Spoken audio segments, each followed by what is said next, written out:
Saúdo a todos com a graça e com a paz do Senhor Jesus Cristo, que vive e reina para sempre. Este sim nós podemos dizer, Rei vive eternamente. Mas não os reis do Antigo Testamento, né? Que achavam que eram eternos, mas na realidade só existe um que é eterno. O nome dele é Jesus de Nazaré. É o que nos trouxe salvação, é o que nasceu santo, viveu santo, morreu santo, ressuscitou santo e vive eternamente santo. Jesus de Nazaré. O único que nos dá condição de chegar ao Pai. Não existe outro mediador. Não existe outro que pode te levar até o Pai. Amém? Só Jesus. Só Ele pode te levar. Porque foi Ele que morreu. Morreu e derramou seu preciosíssimo sangue. O sangue carmesim. O sangue vermelho, carmesim, que nos proporcionou vida eterna. Agora depende de cada um de nós perseverarmos em sua presença.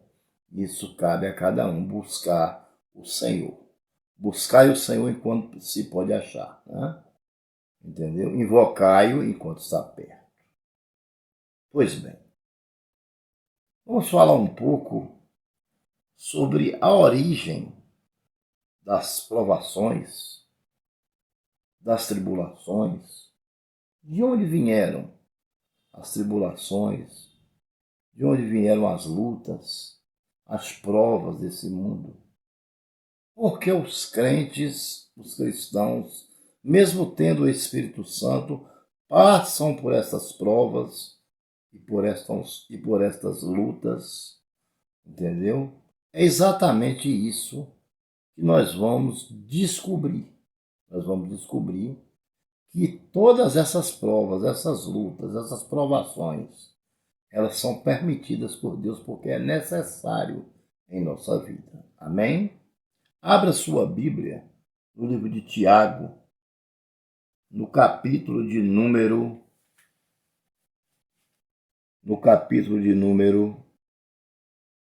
2. Tiago, capítulo de número 1, versículo de número 2. Amém? Nós não vamos ler a saudação, não. Vamos ler a partir já do versículo 2, que fala sobre provas e tentações. De onde vieram? Por que vieram? Para que vieram? Qual o objetivo dessas provas? Qual o objetivo dessas tentações em nossas vidas? Porque elas têm que estar em nossas vidas.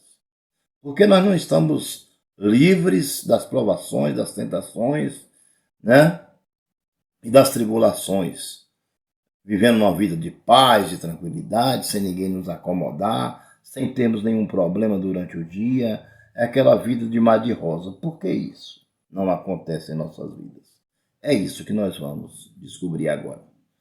Você que já abriu Tiago capítulo 1, verso 2 diz: Meus amados irmãos, considere motivo de grande alegria o fato de passarem por diversas tribulações. Então, você deve considerar motivo de alegria por passar por essas tribulações, por essas diversas tribulações, por essas diversas provas. Amém? Tribulação são coisas que nós passamos que não são coisas boas. A tribulação ela não é uma coisa boa no início, mas muitas vezes é necessário passarmos por ela para alcançarmos a nossa vitória. Ou seja, quando nós passamos pela tribulação com Cristo, segurando na mão do Senhor, depois nós recebemos a recompensa.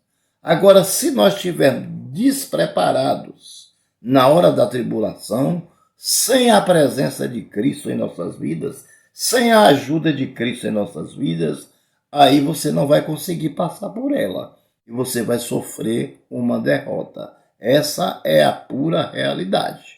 Mas se você estiver com Cristo, você não está isento de provas e nem de tribulações, que são o quê? Os problemas da vida, as discussões, os conflitos, né? É dentro da empresa, quando você é perseguido, é dentro de uma igreja, quando você é perseguido, é dentro da sua própria casa, quando você é perseguido, é inveja na sua vida, é as pessoas que perseguem você porque você tem um pouco mais que ele, né? Então isso gera uma inveja, gera uma prova, gera uma tribulação, é o filho nas drogas. Então são essas coisas ruins que, se nós fôssemos citar, seriam milhares e milhares de coisas que são as provações e que são as tribulações que são necessárias em nossas vidas. Por quê? Porque nós nascemos do pecado. O pecado de Adão, da desobediência. Todos nós somos filhos de Adão e herdamos o pecado de Adão. Através do pecado, veio as tribulações e as provas, permitidas por Deus, é claro. Porque Deus, ele não tenta ninguém, certo? E nem é tentado por ninguém. Ele nem é tentado por ninguém e nem tenta ninguém, porque ele é santo. Mas o inimigo de nossas almas, ele nos tenta. E Deus permite para que nós possamos ser provados e aprovados. Vamos dar um exemplo. Você pode falar assim, esse cara está falando besteira. Mas vamos dar um exemplo. O diabo chegou para o Senhor Jesus, para o Senhor Deus. Na época Jesus não tinha vindo ainda. Isso aconteceu no Antigo Testamento. E pediu para que entrasse nas finanças de Jó e tirasse tudo. Porque se tirasse tudo, Jó sairia de sua presença. Deus permitiu. Ele tirou tudo que Jó tinha. Inclusive família, só ficou a mulher. Mas Jó não desistiu. Ele então pediu para tocar na saúde. Deus permitiu, toque, mas não tire sua vida. E Jó não saiu da presença do Senhor. Jó passou pela prova, sofrendo, mas não blasfemou contra Deus, e Deus devolveu tudo de Jó em dobro. Todo dia nós passamos por provas, não provas como a de Jó, que foi uma prova muito pesada. Não é todo mundo que aguenta. Deus nos prova hoje, na época da graça, da dispensação da graça, na aliança com a igreja do Senhor, que somos nós. Ele nos prova de acordo com as nossas forças, de acordo com o que nós aguentamos. Ele permite a prova. Mas quando ele vê que o fardo está muito pesado, então ele vai e manda o inimigo se retirar. Mas nós somos provados. Nós somos provados em várias áreas. Na área do sexo, nós somos provados, né? Na área do falar, no ouvir, no ver, né? No falar da vida dos outros, da vida alheia. Você entendeu? Cada um tem o seu defeito, cada um tem as suas falhas, as suas fraquezas, e é isso que gera provações em nossa vida, o que? A falta de sabedoria, amém? Então às vezes você vê uma coisa que é para você ficar calado, mas você vai e comenta com alguém, Deus já tinha dito, não fale, você vai e fala. O que acontece? Aquilo vira uma provação, porque alguém vai contar para outro alguém, e outro alguém para outro alguém, eu sei que 1000 pessoas vai ficar sabendo, mas só quem é culpado foi a primeira pessoa que contou. Esse é que é o culpado. Sempre vai vir a carga para cima dele. Por quê? Por falta de sabedoria dele. Se ele tivesse ficado calado, ninguém tinha sabido de nada, entregasse na mão do Senhor, orasse pela pessoa e pronto, acabou. Ou então você fosse lá e conversasse com a pessoa, não precisava você estar espalhando a vida pessoal de ninguém. Porque isso é mexerico e fofocaria. E Deus não opera nesse tipo de coisa. E tem gente que adora sentar nas portas das calçadas para fofocar da vida dos outros. Infelizmente isso existe ainda. Ainda existe. Essa é a verdade. Tem gente dentro da igreja cochichando no ouvido do outro irmão na hora da pregação. Imagine lá fora. O que um irmão desse não pode fazer. Então, irmão, você quer crescer? Então se alegre. Se alegre, meus irmãos.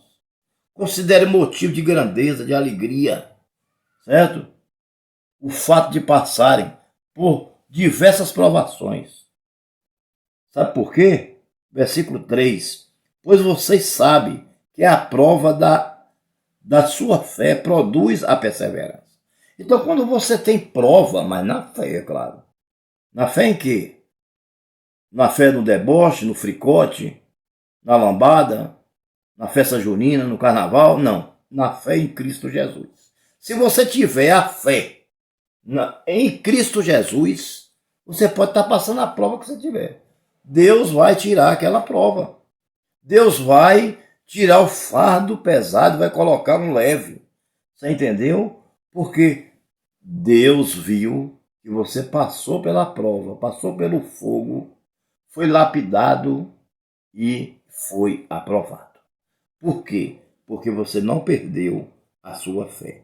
Tem pessoas que perdem a fé por coisas mínimas, por uma simples palavra, perde a fé, né? Mas nós não podemos perder a nossa fé.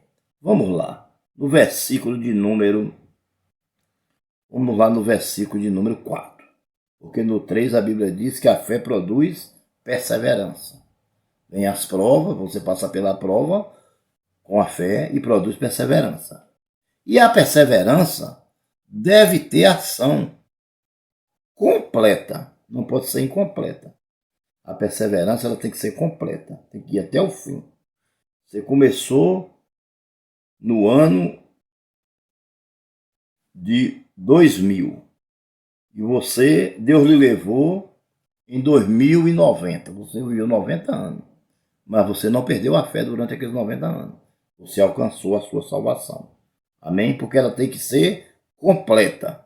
A fé tem que ser completa, a fim de que você seja maduro e íntegro, ou maduros e íntegros, sem que falte a vocês coisa alguma. Você entendeu? Por quê que a perseverança tem que ser completa? Porque você persevera até o fim e receberá a coroa da vitória, que é a salvação. Você entendeu? A salvação é a completude. A salvação é a plenitude. Nós passamos pela plenitude dos tempos e chegamos até o alvo, que é Jesus Cristo, através de quê? Da nossa fé. Passamos pela prova, passamos pelo vale, passamos pelo deserto, passamos pelas tribulações, mas nós passamos com fé. Nós não perdemos a nossa fé. A provação veio, porque ela tem que vir. Porque se a luta não vier, não tem vitória. Você já viu um lutador de boxe chegar, um ficar de um lado, outro ficar do outro, e pronto, não precisa nem lutar. O troféu é seu, não. Primeiro tem que boxear um com o outro. Aquele que boxear melhor recebe o seu troféu. A mesma coisa é a luta contra o pecado. Aquele que lutar até o fim, que perseverar até o fim, receberá a coroa da salvação. A coroa da salvação. Então aí está. Veja de onde vem as provas, as lutas e as provações, e por que o cristão, mesmo tendo Jesus, precisa passar por isso, para ser aprovado. Porque se ele não passar pela prova, como é que Deus vai aprovar ele? Não tem como Deus aprovar ele. Entendeu? Quando Enoque foi arrebatado, ele foi arrebatado porque Deus não viu nenhum pecado dele. Mas ele passou pela sua prova, pela sua tribulação. Só que ele passou com fé, ele não perdeu a sua fé. Abraão, Deus usou Abraão e Abraão não perdeu a sua fé. Da mesma forma foi Moisés e muitos outros homens. Homens que passaram por provas, mas passaram cantando louvor, passaram louvando e glorificando o nome do Senhor. Não perdeu a fé em Jesus Cristo. Em um só minuto, não duvidou. Teve as suas falhas, porque é normal, mas não duvidou a ponto de desistir daquela luta e daquela batalha. Isso vai acontecer conosco também. Um alto e baixo, isso vai acontecer. Muitas vezes Deus permite para provar que nós não somos o autossuficiente, o tal que nós achamos que somos. Muitas vezes Deus permite. Você entendeu? Mas aí não é motivo para você abandonar Deus, não. Se você pecou, falhou, você vai reconhecer, não, Senhor, eu sei que minha carne é falha, eu sei que a carne é fraca, o espírito está pronto, sei que sou pó, é a minha estrutura, fui feito do pó da terra, entendeu? O Senhor não, jamais pecaria, porque o Senhor não nasceu de relação sexual com homem e mulher, ele nasceu do Espírito Santo. Mas nós não, nós nascemos do pecado. E no pecado nos concebeu a nossa mãe. Então nós não temos como não pecar, não tem jeito. Mas nós todos os dias vamos pedindo a Deus força para que Deus vai nos desviando do mal, não vai nos tirando das coisas ruins. E nós, através da nossa mente, vamos também mortificar os efeitos da carne, para que nós vivamos com Cristo. Amém? Então, mas nós não somos autossuficientes e não somos melhor do que ninguém. Todos nós somos iguais. E Deus tem um propósito na vida de todo mundo, porque ele veio para todas as nações. Eu já preguei sobre isso essa semana. Deus não veio só para a igreja, só para o povo de Israel. Deus veio para todas as nações, claro. Que o povo de Israel é um povo peculiar, é um povo escolhido. Mas eles não quiseram, rejeitaram. Né? Então a igreja do Senhor, os gentios, as nações, entrou na brecha que eles não quiseram. E hoje nós não conhecemos, não vimos, mas nós cremos pela fé. Porque essa fé que nós temos é a fé pela qual nós passamos pelas lutas, pelas tribulações, desde o dia que nós nos entendemos de gente. E começamos a beber, fumar, fazer coisa errada, desobedecer pai, desobedecer mãe, isso aí já era prova. Mas como nós não tínhamos sabedoria ainda, Deus vai nos dando gradativamente a nossa sabedoria, Deus nos dá gradativamente. Não é da hora, do dia para a noite. A experiência não vem do dia para a noite. Ela vem gradativamente. É isso. Porque nós não podemos ter medo de Deus. Né? Deus não é nenhum carrasco. Deus não força ninguém a fazer nada. Nós temos um livre-arbítrio, mas nós temos que ter temor. Temor é uma coisa e medo é outra. Né? O escravo, ele trabalhava porque ele tinha medo da chicotada, de tomar 30, 40 chicotadas. Mas não porque ele obedecia ao seu senhor. Porque tinha hora que o fardo era tão pesado que ele não aguentava. Mas Deus não, nós somos servos de Deus. Nós não somos escravos, somos servos. E ele nos ama, ele nos chama de filhinho. Né? Ele nos chama de filhinho. E nós chamamos ele de papai. Entendeu? Nós não precisamos ter medo dele. Nós precisamos ter temor do pecado, não pecar contra o nosso Deus, para nós não sermos, para que Deus não haja com justiça sobre nossas vidas, nos corrigindo o nosso pecado. Porque Deus, ainda que ele nos puna, mas ele pune com justiça. Deus é justo. Ele pune com justiça. Pois bem, vamos aqui para mais um versículo, para nós terminar essa primeira parte. Né? Vamos lá. O versículo de número... Nós estávamos no 4, então agora nós vamos para o versículo de número 5, para a gente fechar essa primeira parte. Depois a gente continua. O estudo menor é mais fácil para ouvir, né? Você vai ouvir com mais calma. Depois a gente continua onde parou. 5. Se algum de vocês tem falta de sabedoria, peça a Deus, que a todo dá livremente de bondade, de boa vontade, e lhe será concedida. Amém? E lhe será concedida. Então, se alguém... Nós paramos aqui. Para não ficar um vídeo muito longo. Depois a gente começa do 5 e faz um novo tema. Né? Um novo tema. E assim nós vamos explicando, de versículo em versículo. A gente vai entendendo melhor. Nós vamos ter mais tempo para poder ouvir. Se ouvir uma pregação de 1 hora, 2 horas, não é brincadeira. Então, 19 minutos, 20, no máximo, 25 minutos, tá bom. Dá para todo mundo ouvir tranquilamente. Pois bem. Então, Deus aqui ele é muito claro para nós encerrar. Ele é claro. Ele diz, se você tem falta de sabedoria, peça a Deus. Ele te dá com toda boa vontade. Porque Deus tem o desejo que nós sejamos sábios. Sejamos sábios. Por que nós devemos ser sábios?